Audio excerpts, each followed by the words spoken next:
Right now, CBS New York's Book Club with Mary Calvi. Family secrets, fame, and how fear can shape a life. These themes are at the center of the book A Likely Story by author Leigh McMullan Abramson. 2,000 readers voted, choosing this debut novel as the CBS New York Book Club's first Reader's Choice. Hello and welcome to our first book club meetup. We read books that have a tri-state connection in their plots or were written by authors from our area. Members of the book club gathered on Zoom. Let's meet some of our club members. Hi, I'm Ellen. I'm from Kansas City, but now live in New York. My name is Gabe Maggio. Hi, you can call me Jackie. I am originally from New York City, but now I'm in Westchester County. I'm Carly Ray, the face and founder behind Hey, It's Carly Ray. My name is Susan. My name is Sheila, and I live on Long Island. I'm a retired librarian, so of course I love to read. It's inspiring, it's transporting. It provides a great escape. When I was a kid, my parents didn't let me play video games, and so I had to read or do something else, and I actually enjoyed it.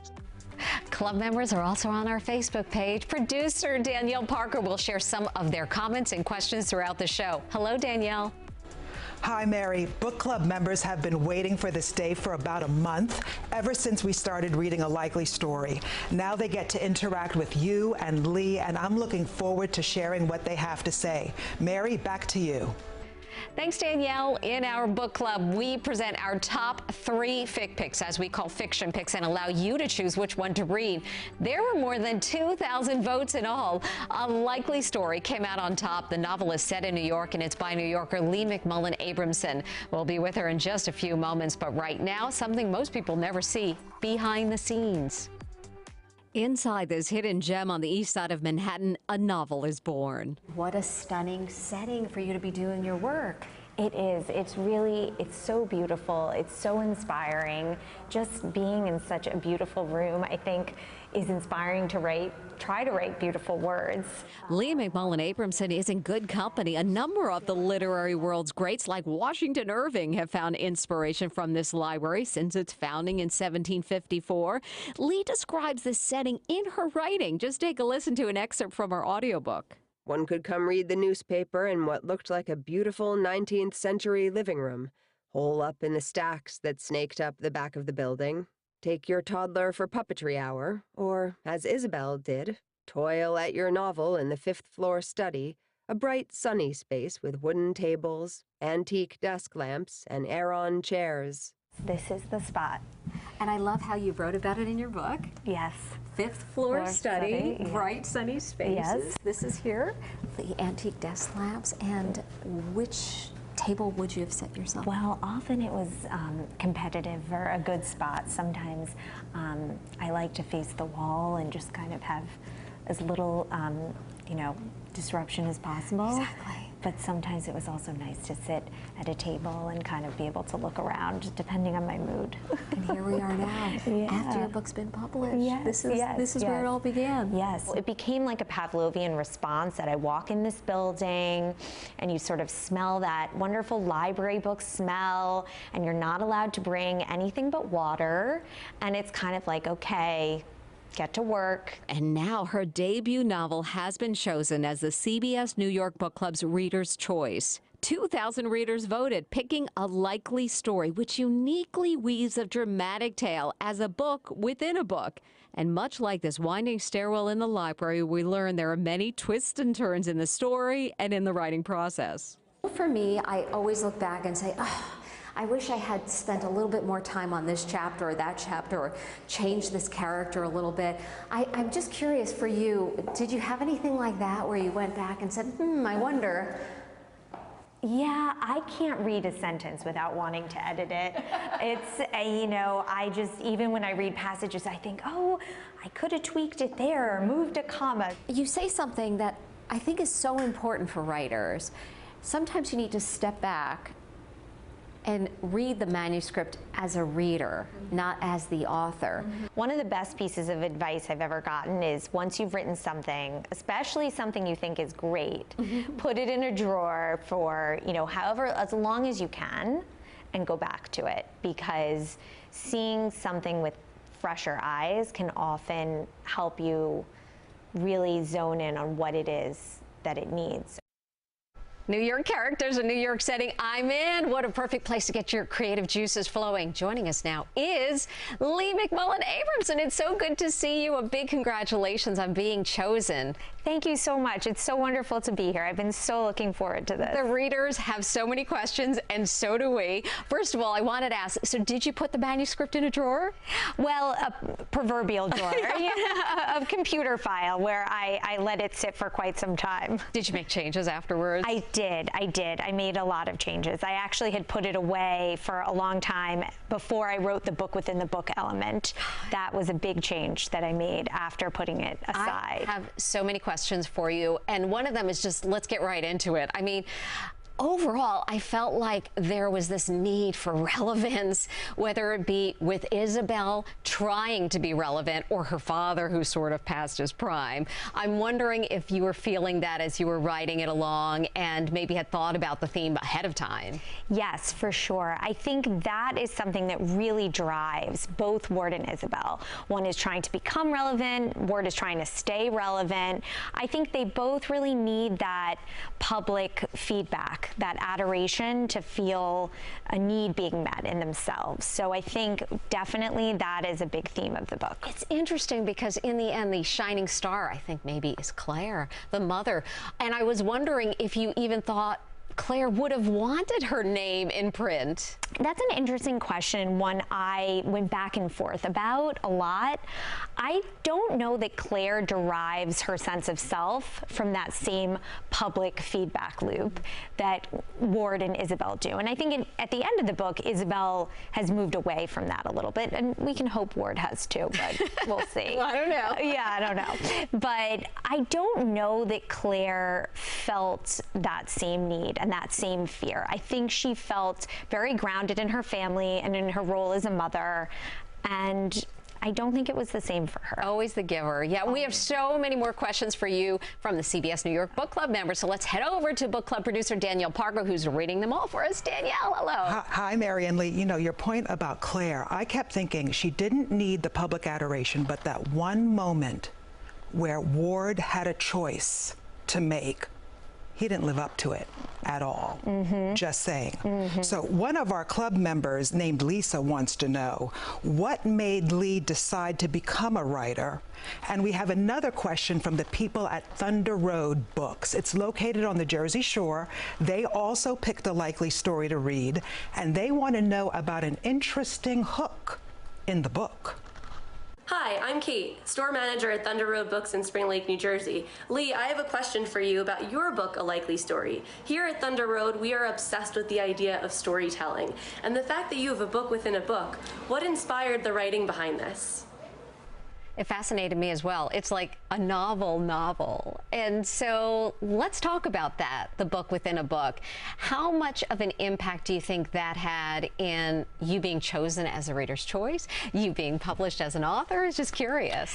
Yeah, I think it is something that makes the book interesting, and trying to add that in, I do think, layered in complexity.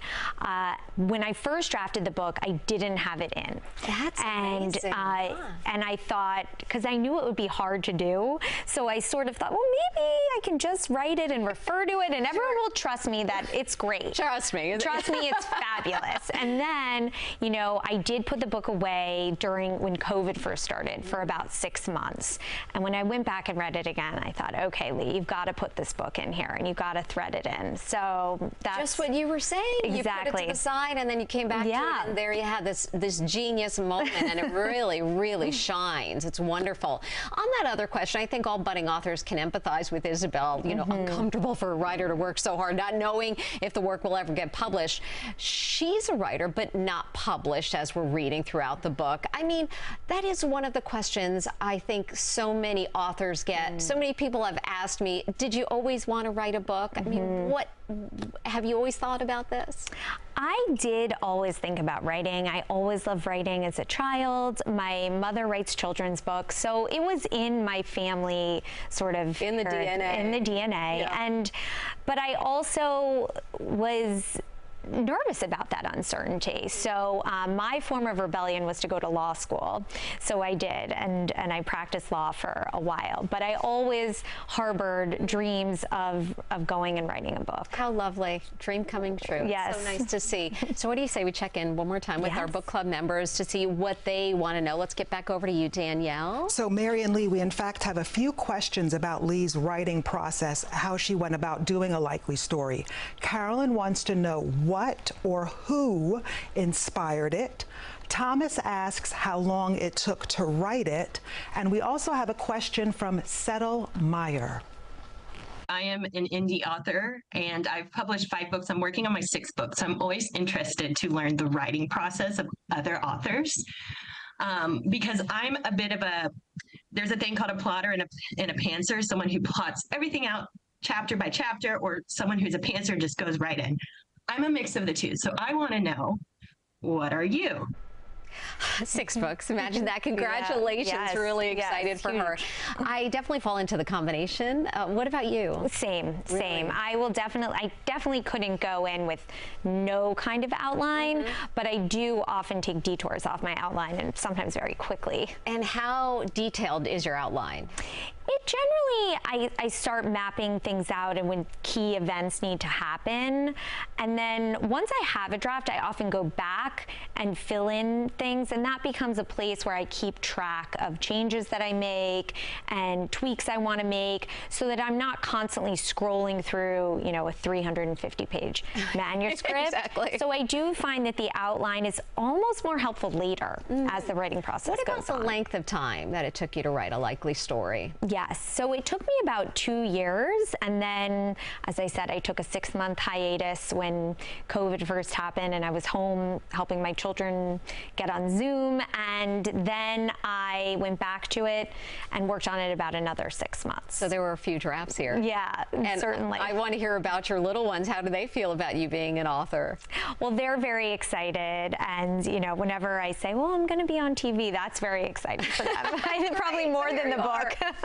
Well, we have so much more to ask, and so do the book club members. More than 2,000 voted and chose Leigh's novel as our first reader's choice. Now it's time to vote for our second. We have our next 3 picks right after the break.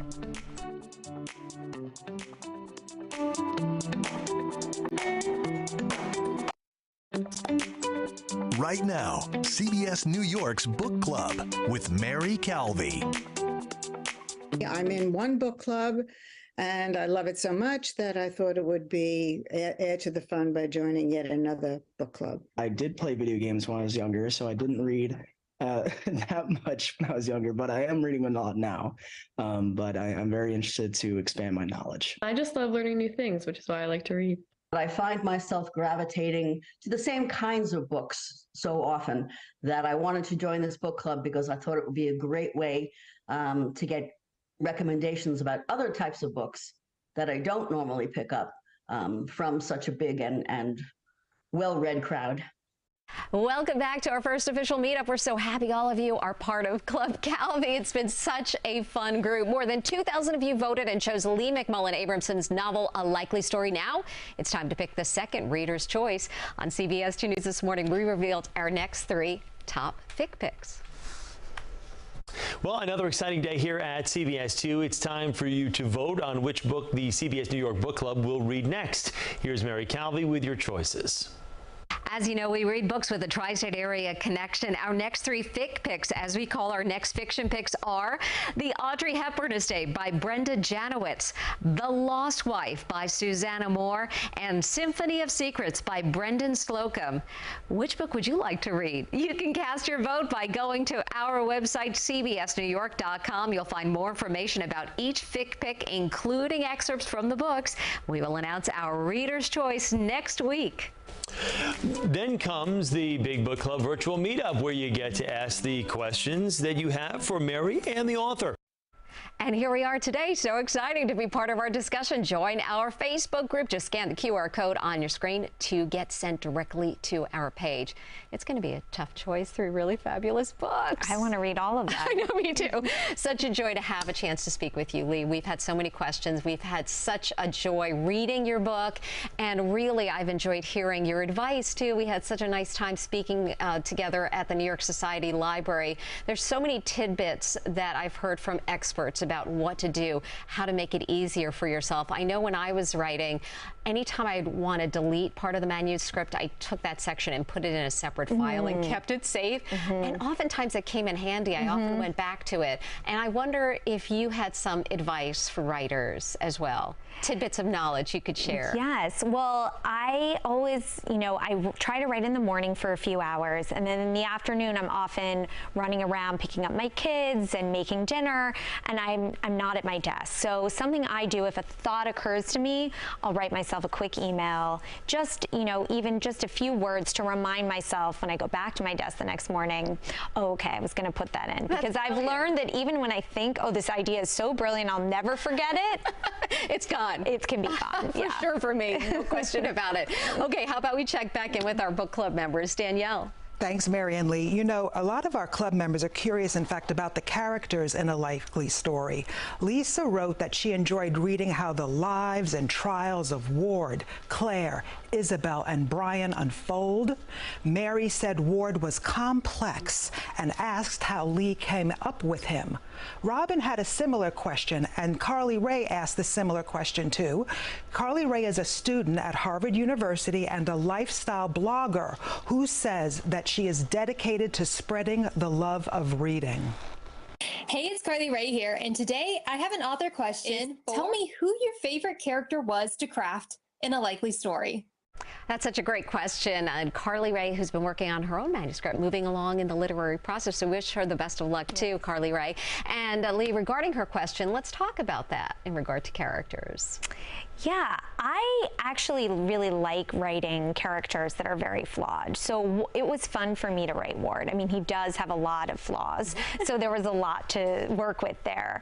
And I sort of, I grew up in an artistic family, and certainly my own parents are not like Ward and Claire, but I did have some exposure to some very large personalities and that kind of narcissistic artistic personality. So that was part of the inspiration. The other part of the inspiration was actually many years ago I watched the movie Soap Dish. Sure. And in that movie Sally Field is an aging soap opera star, and when she's feeling very down, she has one of her producers take her to a mall and pretend to recognize her, and then she can spend the rest of the day signing autographs, taking pictures and having people tell her how amazing she is.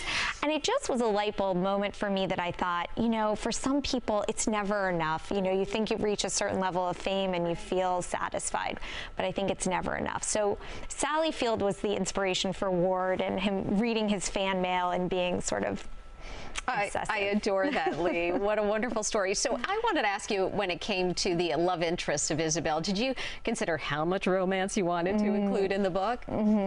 Well, I did want there to be a love interest, because I think I always like that in a book. But I didn't want it to distract from the, the family dynamics and the mystery that sort of unfolds. But I think Brian also provides a kind of stand-in for the reader, and that he can look at the family with sort of fresh eyes and see that, their values and the things that they care about are not universal. So that was Brian's role. But I really did root for him and Isabel, to sort of I'm still rooting for them. I am too. I am too. I think it's going to work out. So there is such complexity, though, when it comes to writing in the way you did, because you really took it from each of their perspectives, and you certainly have to find a way to mark each character. So as someone's reading the dialogue or somebody's entering a room, I know I was always, working so hard on trying to mark the characters. Was that something you were also thinking about as you were writing each of them? Yes, definitely. Just feeling that their voices were unique,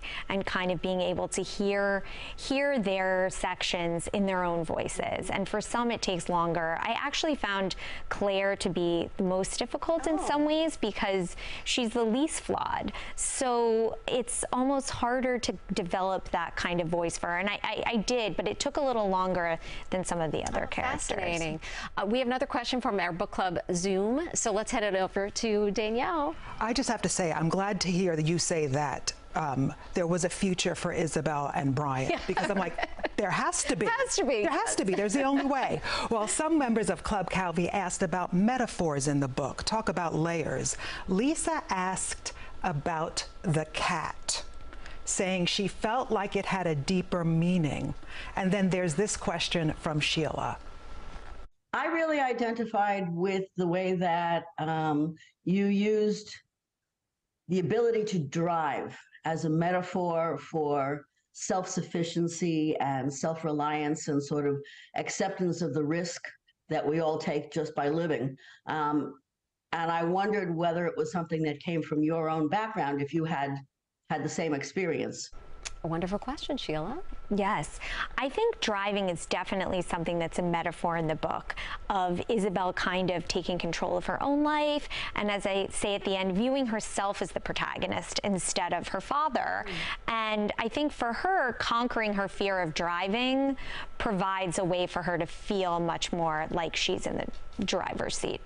That's wonderful. Yeah. What about the cat? The cat, I think, for me, represented a quest that Claire did not finish in her life. And obviously it was a trivial thing, but I think for Isabel, she comes upon the cat when she's in a moment of intense grief. And for her, she thinks, well, at least I can do this. I can finish this thing that my mother started. So the cat is sort of just a way to, for Isabel to feel like she has accomplished something. Perfect. Leigh, thank you so much. So much more to come. We'll be right back.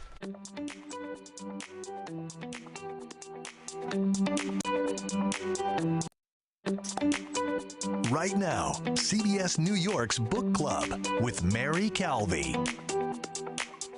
Leigh, I can't thank you enough. It's been so fun. We have more questions for you, but I want to just let everyone know that we do have our next 3 fic picks, and everybody can get in on the voting. I hope you do too. Oh, yes. So here they are. So our fic picks are The Audrey Hepburn Estate by Brenda Janowitz, The Lost Wife by Susanna Moore, and Symphony of Secrets by Brendan Slocum. You can vote on our website at cbsnewyork.com. Just scan the QR code that is on your screen right now, and we are going to be announcing our next Reader's Choice next week.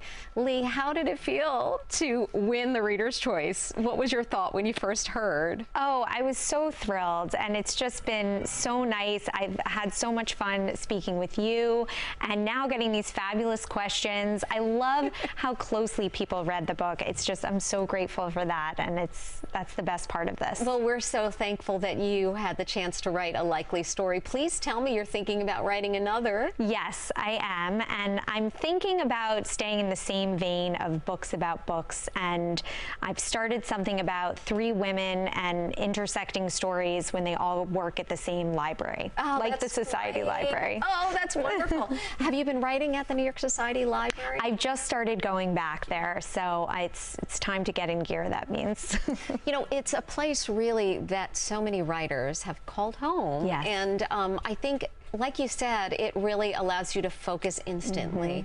And I feel like every writer needs a place like that. Yes. To take a moment to get away from the outside world and just write. I know for me, I would play classical music of the time, when whether it was the 1800s or the 1700s, in order to find those voices that I wanted to write about. Yes, I think that's true. So in your next manuscript, are you working on that same theme in regard to relevance or fame, or give us a hint maybe? Or... I think it's more about having a space outside of one's own life to reflect on what's going on in your life and kind of, you know, have those thoughts and internal, you know, dialogues. So I think it's more about that than fame this time around.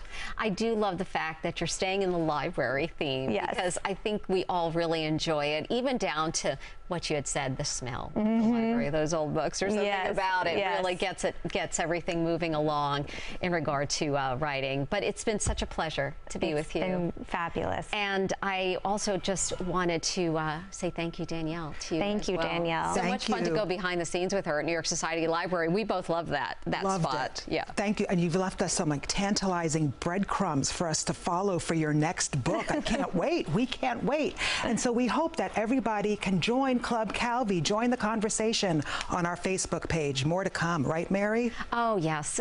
Danielle, thank you. And how wonderful to be able to speak with so many readers out there and engage with our community. So thank you to everyone for taking part.